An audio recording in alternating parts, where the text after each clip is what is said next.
Hi everyone. Let's summarize Arjun Dangle's essay Dalit Literature Past, Present and Future. This essay is quite long, 36 pages long. You don't have to read the whole essay because first of all the structure of the essay is quite scattered. There is no chronological order in the essay because when you start with the history of Dalit literature, then it goes to Ambedkar, then again it goes back to Buddhist period, and it goes up and down. So there is no particular order in this essay. We can't study an essay without that order because you are not to remember the order of the things that happen in Dalit literature if you're reading the original essay. Instead, what I have done here is I've summarized the whole essay for you, which I will give in the blog, and I also will give you a class here. So with the class and the summary I give in the blog, you can wonderfully cover this topic and you can be confident about your exams as well. So shall we start? So I have divided the whole summary into three: past, present and future. So it is very easy for you to remember what all things come in which session. For example, in the past, I talk about whatever Dangle talks about the past of Dalit literature. And in the section present, I talk about what he comments and what is his opinion on the present stage of Dalit literature. And as you imagined in the last session, future, especially the concluding part of the essay I have included where he talks about the future of Dalit literature. Okay, the first session is about past. So let me read the first paragraph here of my summary, not the essay. Arjun Tangle demythifies the origin of caste by explaining how caste system originated even before Manu and his controversial text Manusmriti. I hope you know what is Manusmriti and what Manu did in that text. We talked about this in the class a lot. So Dangle says that caste in India came to exist as a class system. So it is Dangle's idea that caste in India came as a class system in the beginning, and Brahmins started enclosing themselves as a class and by making all these rules. So when Brahmins started enclosing themselves as a class, it became a caste, and others followed. Kshatriyas followed, Vaishyas followed, Shudras followed, and whoever who didn't follow this automatically became untouchables. Okay, so this is the theory with which Dangler tries to explain, to describe the whole caste system in India here. So yes, so it began as a class system starting from Brahmins who enclosed themselves and followed by other castes. And the caste system in India was based on exploitation. These are some key statements Dangle makes in this essay. You're supposed to remember caste system in India was based on exploitation. And any system based on exploitation would destroy any ideology or philosophy that doesn't support it. So caste system was very convenient. It was a convenient tool for many rulers to rule, to control, to handle the society because it was very easy for them. So there is one caste or class for minding the whole religious matter. And they have the upper hand, and the next class is to protect the land. They are the warriors, they are the rulers, they are the royalty, and then you have the next class, Vaishyas, for the economy, the traders and everything, and the Shudras for doing all the work or making all these equipments and all the production and everything. And for the menial jobs you have outcasts, the untouchables as well. So it was very easy for the rulers to rule. It was very easy for them to exploit these people when the caste system was established. So this is what Dangle finds out here: how caste system originated and how did it continue. Why nobody even thought of removing the whole system? Because it was very convenient for everybody to handle the caste system. That was why. So let's jump in. With the arrival of British, what happened? Let's see. With the arrival of British, a new social reformation started to form in Indian society, but this didn't touch the caste system at all. You know that Ram Mohan Roy and everybody, they started reforming the Hindu religion by banning child marriage and by implementing widow remarriage and everything. See, they started reforming the inside of the religion. But what about the people who were outside the caste system?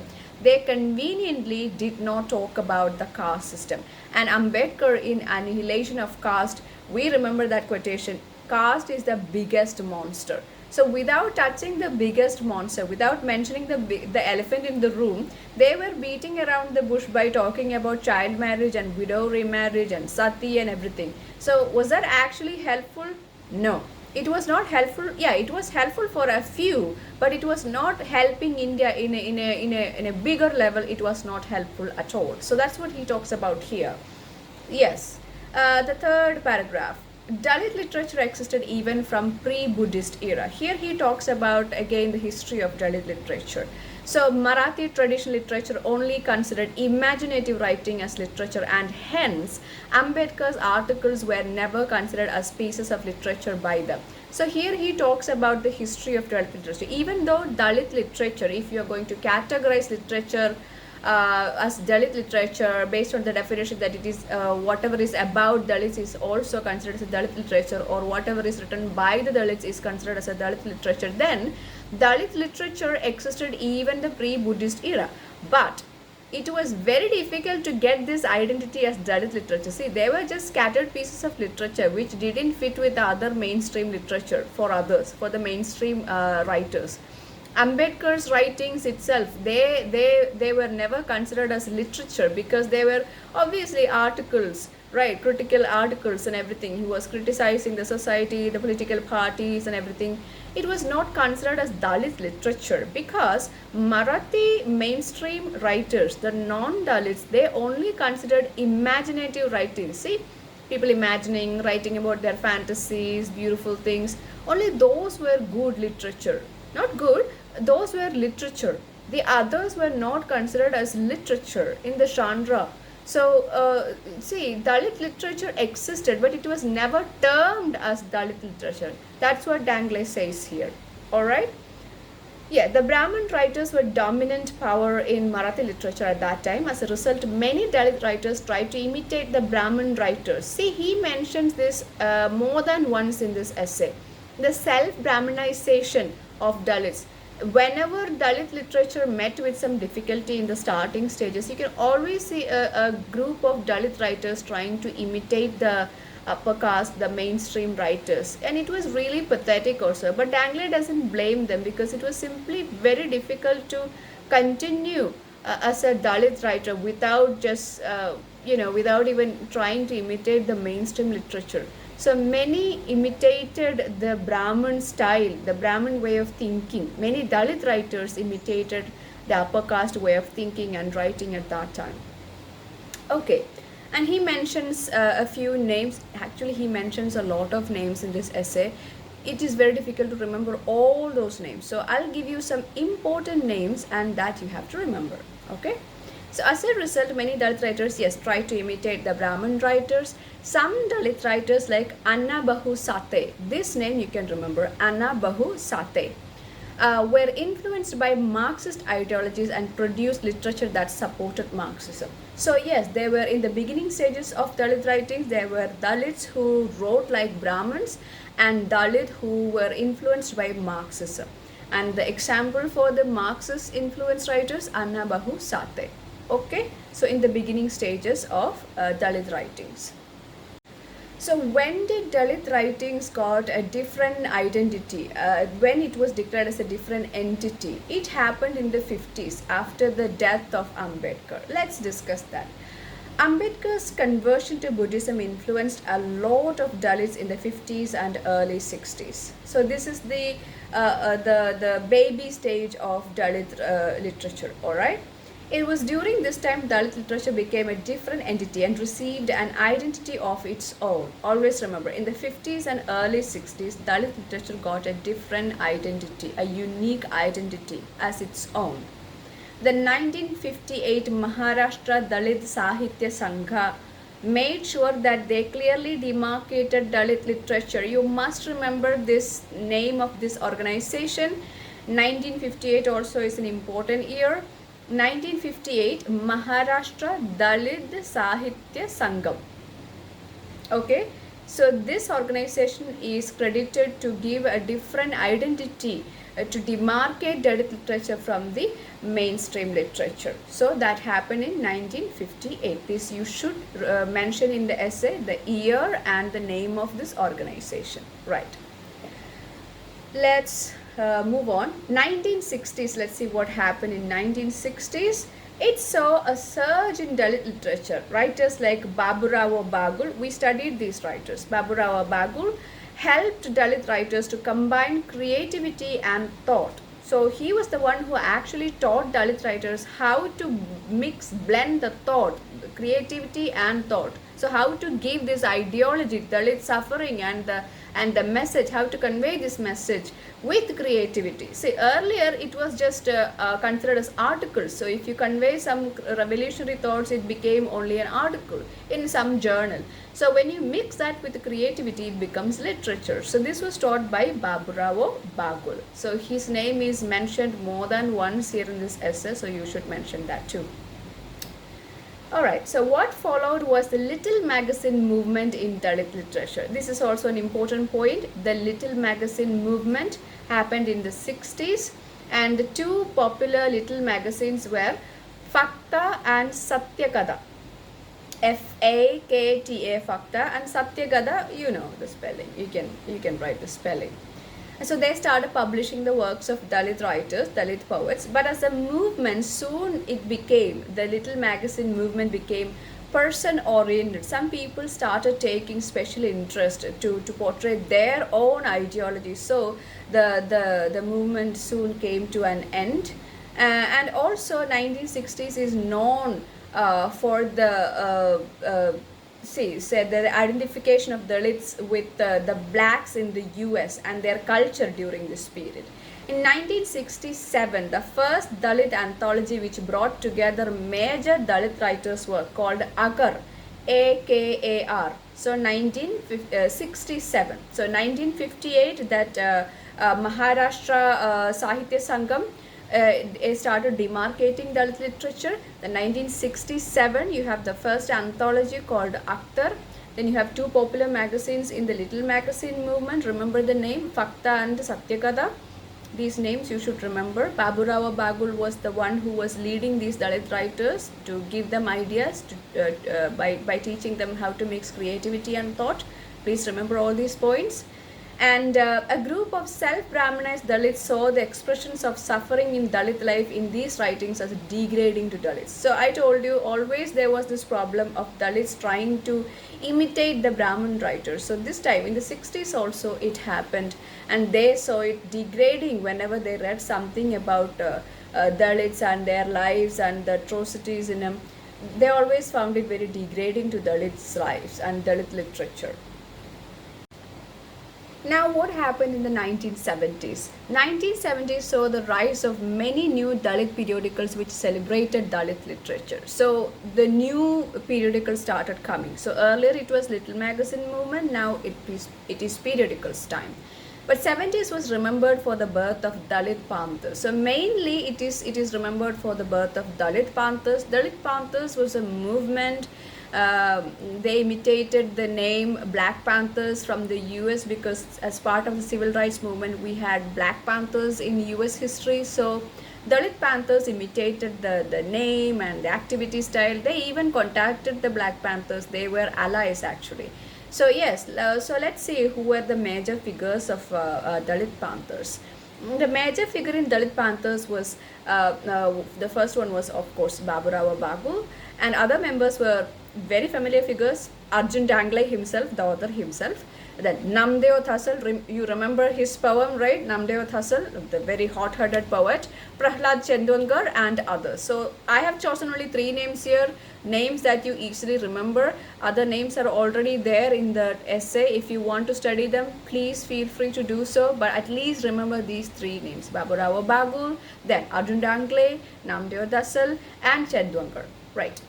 So until this period is known as the first stage of Dalit literature. So this is the first stage of Dalit literature. What happened in the second stage of Dalit literature, which started with the conflicts in the Dalit Panthers movement. So the conflict was obviously between these writers, and it was also the first time creative writers became a part of a movement actually. So the reason of the split was the ideology differences between Marxism and Ambedkarism. Because Marxism, Ambedkar himself didn't believe in any clear-cut differences that Marxism or Ambedkarism or Buddhism has.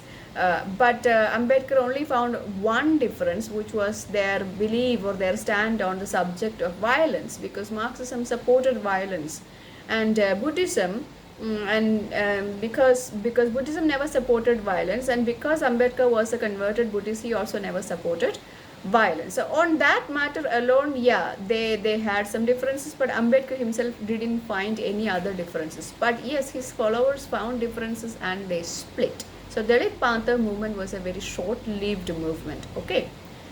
Now let's talk about the presence of Dalit literature. Jumping ahead to the presence of Dalit literature. In the presence of Dalit literature, Dangley talks about why Dalit literature is constantly called as a separatist literature, a literature which tries to rebel and everything. So he replies why it is called separatist. Is it actually separatist? He replies here. Dangley discusses why Dalit literature opposes tradition.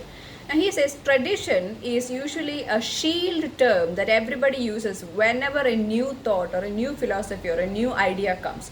Everybody mentions suddenly tradition because they can't accept change. So tradition is a deceptive term. According to Arjun Dangley, tradition is a deceptive term. And see what happens. So Dangley calls the mainstream Marathi literature separatist. See, it is not the Dalit literature who are separatists, it is the Marathi mainstream writers. They are the separatists because, first of all, they separated all these lower strata people from their literature. They only considered the beauty and the dreams and the creativity of the upper caste people. So who separated who? The Marathi mainstream writers, they separated Dalits. So who are separatists here? They are separatists, not Dalit writers. So he turns the argument against them, and Dangley calls for new myth in Dalit literature. For Dangley, Dalits cannot accept Rama, or when he says Rama here means the main myths, the Hindu mythology. Those myths Dalits cannot accept because these myths are not showing justice to Dalit identity. I mentioned what happened to a Dalit person whenever he tries to come upwards in the society, whenever he tries to climb the social ladder, he is either killed or punished for that. It always happens in Puranas. So he says, how can we accept these myths? When we say we, it means Dalit. So we need to find new myths. When Dangley says new myths, it doesn't mean that making up new myths. He says that these new myths can be found in some of the Buddhist myths and also from the Dalit's life itself. See, our sufferings, our journey through these troubled times, this itself can be myths for Dalit literature. So this is what Dangley says. So it is more parallel to life than any other literature. Dalit literature is more parallel to reality and life than any other literature, according to Arjun Dangley. Dalits can depend on a few, we mentioned that. The horizons of Dalit literature are expanding. Dangley uses the umbrella term Dalit to signify everyone at the lower stratum of society. Now let's talk about the future of Dalit literature. While talking about the future of Dalit literature, Dangley talks about the need to focus more on other genres other than poetry and autobiography. See, Dalit literature is thriving on poetry and autobiography, but what about other genres like theater, like short story? Okay, so we need to focus much on that genres as well. But after saying this, Dangley says that, but at the same time, Dalit literature should not get obsessed with the form alone, because unlike other literatures, Dalit literature is a movement looking for a radical change in the society, to wipe out these evils from the society. So that is something that a Dalit writer should never forget. That's what Dangley says. See, they should remember always that Dalit literature is a movement to bring about change in society. And Dangley concludes this essay by looking forward to a brighter future for Dalit literature, and concludes his essay in a very optimistic manner. So this is the summary of this essay. Like I said, I have summed up this essay in a MS Word file. I think it comes around 2-3 pages. and you can study this summary and you can perform very well on the exam. Please remember the main points and the year also, and you are good to go. So thank you. Bye.